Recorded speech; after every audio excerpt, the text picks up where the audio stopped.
Errol Spence Jr., Terence Bud Crawford, my final breakdown. We did offense, we did defense. I put it all together. This is your boy JG. This is the punch report. Let's go. Like I said before, y'all, welcome back to the channel. This is your boy JG. This is the punch report. Hey, if this is your first time, be so kind, like, subscribe, bell icon for notification.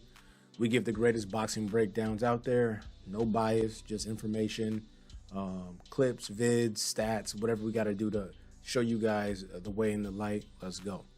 Now, I've done 2 videos on this already. I provided an offensive video that covered the jab, body work, and finishing ability for Bud Crawford, as well as Errol Spence Jr. And then I did the defensive flaw that each fighter has that could spell trouble in this video right here, right now. Without further ado, I put it all together. It's only going to take 4 parts, hopefully no more than 10 minutes. I have my disclaimer that I'm always going to say when we do videos like this, especially for very significant fights that a lot of people are interested in. If you are a Bud Crawford fan, stay to the end. Please watch the video to the end. 1, you're going to learn something. 2, it helps out the channel to grow organically, which has been doing tremendously, and I'm appreciative for that. The comments have been great. If you are an Errol Spence Jr. fan, please stay to the end of the video. I'm going to be critical of Errol Spence. I'm going to talk about areas where he can, make mistakes and possibly lose. It's okay. Stay to the end of the video. Your comments are the reason why this channel and this video is possible. And I want to send a special shout out to Andrew G. Williams. You can't keep cooking me in my comment section, but your comments are dope. And I will address at the end of this video, after I provide my prediction, the pound for pound moniker that's applied to so many fighters, either rightfully or not. I think you brought up a great point. Let's go right now. As we know right now, Errol Spence Jr. coming off the victory against Yordenis Ugas, broke his eye up, 14-month layoff, car accident, eye injury, Danny Garcia, all these things. Those are all in the window. Terence Bud Crawford most recently stopped Sean Porter, I think it was December 2021. He's been waiting in the wings for an opportunity to become undisputed or at a minimum unified. Let's say if he fought Yordenis Ugas, have opportunity to unify. Contractual stuff, Bob Arum, blah, blah, blah. It's all over. You might be attracted to the sharp shooting, fluid combination punching, and the uncanny ability to finish of a Bud Crawford, or the Terminator-like approach, machine-like approach of an Errol Spence Jr., body snatching, and disfiguring and maiming his opposition or his opponents. But we have to get down to the nitty-gritty, the facts, the numbers, and why I feel like one of these fighters has more paths to victory than the other one. Let's start with my comment section. You guys have crafted how this video will shake out. By and large, you have individuals who say Spence will win or Crawford will win. But what's interesting to me is the individuals who are rooting for Crawford or hoping or saying definitively that he'll win is what they're saying about Spence. This is very similar to Yordenis Ugas Spence breakdown. A lot of guys said, I feel like Ugas will win, not because of what Ugas could do, but what Spence couldn't do. That's what I'm getting a hint of with the comment section for Errol Spence Jr. versus Bud Crawford. Errol can't box. Bud Crawford's too fast. Errol Spence is plotting, blah, blah, blah, whatever. I think what we're getting mixed up here, now listen to me carefully, is aesthetics versus steadfast fundamentals. If you look at Bud Crawford, what you see with Bud is he is extraordinarily flashy. He does do a great job. If he's one of the best combination punchers in boxing. The best for my money is going to be a David Benavidez, or even his brother Jose Benavidez, who we'll mention in this fight. This is me, I have not heard anyone else say this, but for me, when I mention combination punches, the ability to throw 3 or more punches in succession with success, not 1 or 2 or 1.5 or whatever the case may be. It's why I don't put Errol in this category. He doesn't excel in this particular area. Bud Crawford definitely does. He is a savant in that particular area, but it's also his kryptonite. Let's take a look at some clips right here. Bud Crawford, we know, is a great counterpuncher and a good combination thrower. But where he struggles against pretty much anyone he goes against, regardless of style, is his inability to start his offense for himself constantly gets him into trouble. Look at the clips here. Anytime, so this is going to be David Benavidez by and large and Kavyaskis by and large. Anytime you see him, I stopped for a second there because my brother's calling me. Shout out J-Mo, I'm doing a video. Love you. Anytime you see a situation where Bud Crawford is getting hit cleanly like you see here, it's because the opposition, especially Kavyaskis, did a great job of this. Staying patient, making Bud Crawford commit something, if anything, and then committing based off Crawford's commitment. If you can be an individual who is a bit reckless, anxious, or just threatened by Crawford, he'll fuck you up. But what Kavyaskis and Benavidez, what they did so brilliant is say, okay, bud, we know you counterpunch. We're going to wait on you. And then get that work. So when I listen to individuals talk about how savvy he is, how slick Bud is, he gets hit often, and he gets hit doing what he does best, which is counterpunching. I pulled up a bunch of numbers. I got the sheet right here. I will not bore you guys with this information that I typed up today. But in 2017, 2018, boxing scene essentially did the most efficient boxers for punches landed versus punches landed against. Number one with a bullet for the welterweight division was Errol Spence Jr. Number two was Bud Crawford. Also on the list, Manny Pacquiao, Jeff Horn, Danny Garcia, and I'm missing one. Maybe that was all of them. But the primary difference between Errol Spence Jr. and Bud Crawford was a slightly less hittable, but by a big margin, Bud Crawford could get damage on you. Why is this notable? Why am I bringing this up? Those numbers go against a lot of what I'm hearing in my comment section, essentially saying that Bud Crawford is just so slick and he just gets out of the way and blah, blah, blah. We've talked about this before. It's not a knock. You got to fight who you got to fight. By and large, Errol Spence Jr. has had the better competition and fresher competition by when he fought those individuals. Bud Crawford, business reason, blah, blah, blah, top rank, whatever, you fight who you have to fight, has been slightly less effective against those individuals in comparison to Errol Spence Jr. So with that said, we have to take this notion off the table that somehow Bud Crawford, because he's more aesthetically pleasing, is somehow better at boxing than Errol Spence Jr. And it's the trap that Mikey Garcia fell into. This guy just a mauler, punisher, he can't box. I will tell you right now, if you're willing to listen to me, Errol Spence Jr. has more paths to victory than Bud Crawford. I'll put him out right here, then we'll provide the examples. We know this. Errol Spence Jr. will maim you or disfigure you. How many orbital bones does Bud Crawford have on his resume? Individuals who's damaged and changed. 140, 147, I don't know of any. I could be wrong. We got some good stoppages there, but that's who we know. We don't really know. By we, I mean we do know actually. I'm fucking around. If you look at Errol Spence Jr., he changed Kell Brook. He changed Jordanis Ugas most recently. He beat Danny Garcia worse than anyone's ever beat him. Mikey Garcia, that fight should have never gone the distance. Shout out to his brother and his family. That fight should have been stopped in the 9th round. Errol Spence threw a total of 1,082 punches. It was a brutal beating. The land for and against discrepancy was unrealistic. Chris Algieri got brutalized. Leonard Bundu, he's stopping people in horrific manners. If he doesn't stop you, he's changing or maiming you. If you think about the worst beatings that Terence Bud Crawford has put on anyone, who's on that list? Well, we stopped Crawford, right? Or excuse me, we stopped Porter. 2 knockdowns, and then Kenny gets up and he hates on his son.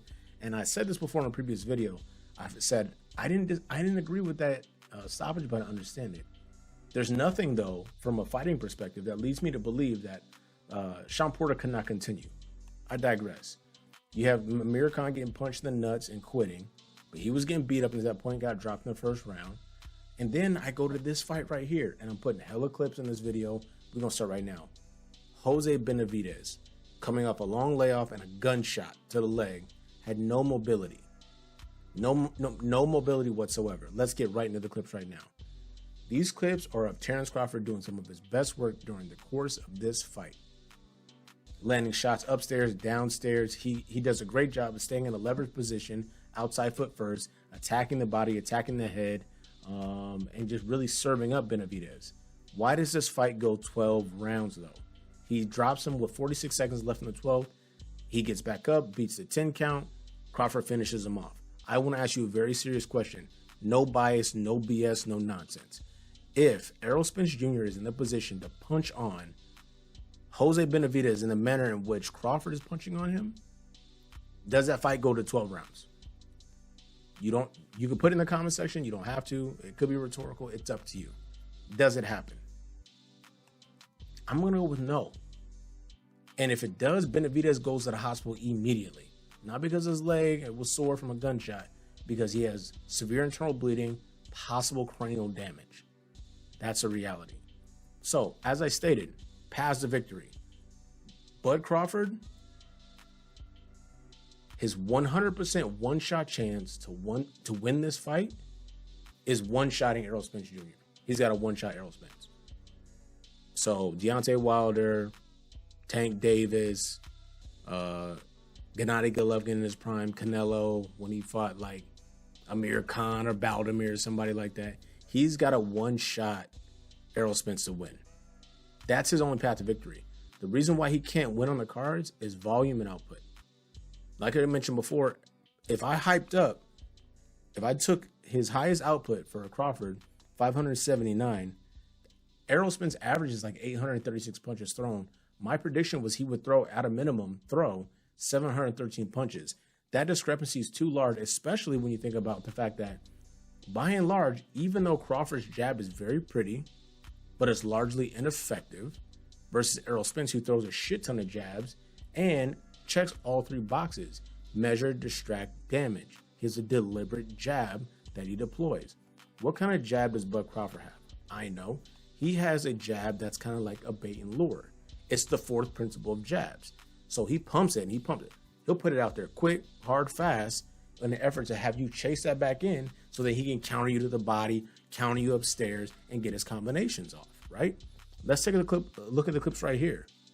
He's going to lose a jab exchange to, not Amir Khan, excuse me, my bad. That was a damn lie. He's going to lose a jab exchange to Kell Brook. He's going to lose a jab exchange to a guy who can't move his feet, and Jose Benavidez, and try to get his shots off.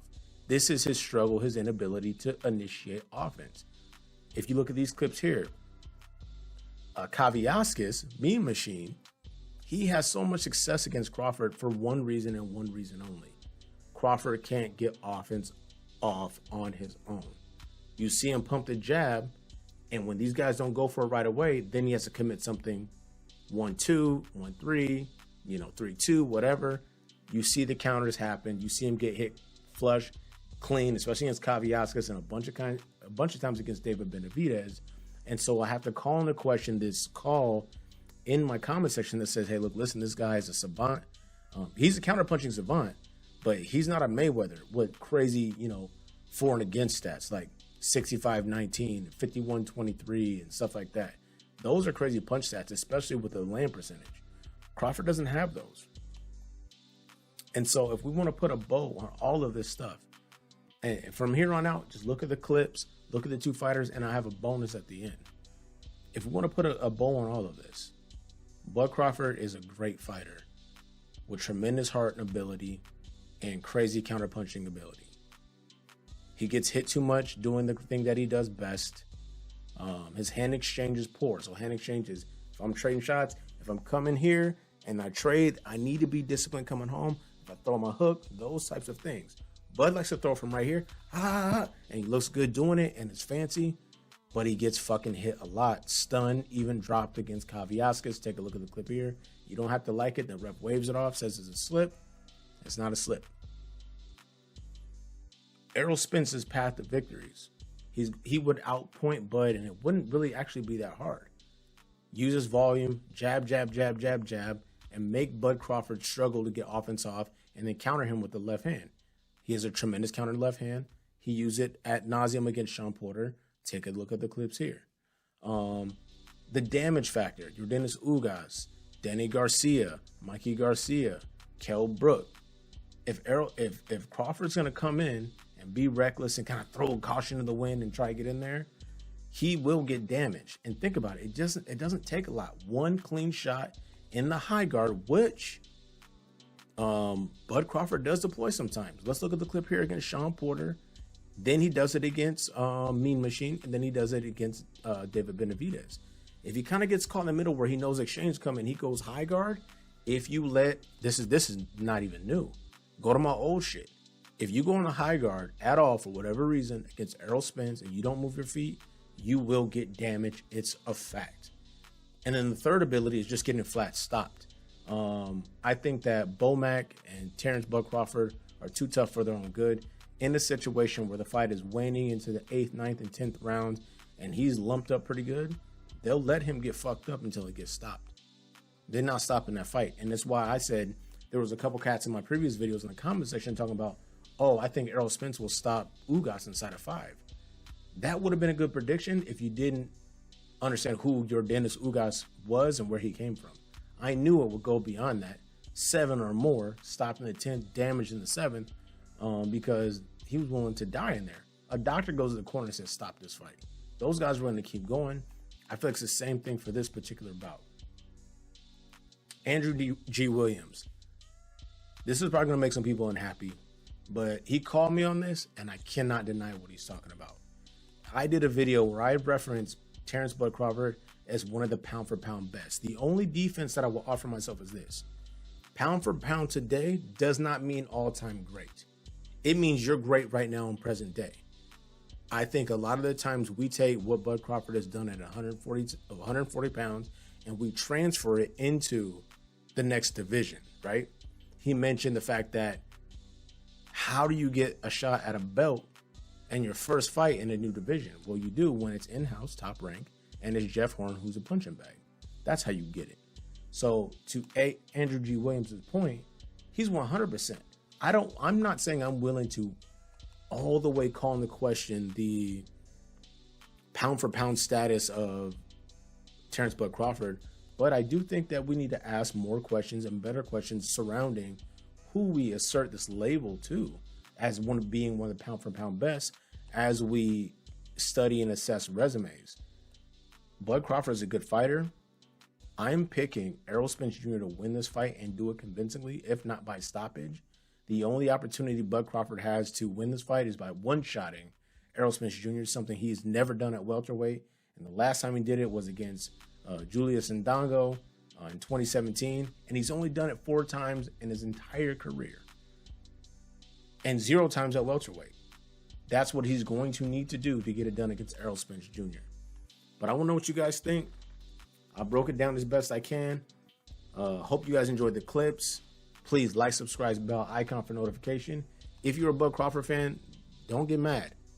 Just try to change my mind. But the numbers don't suggest the things that you say are true.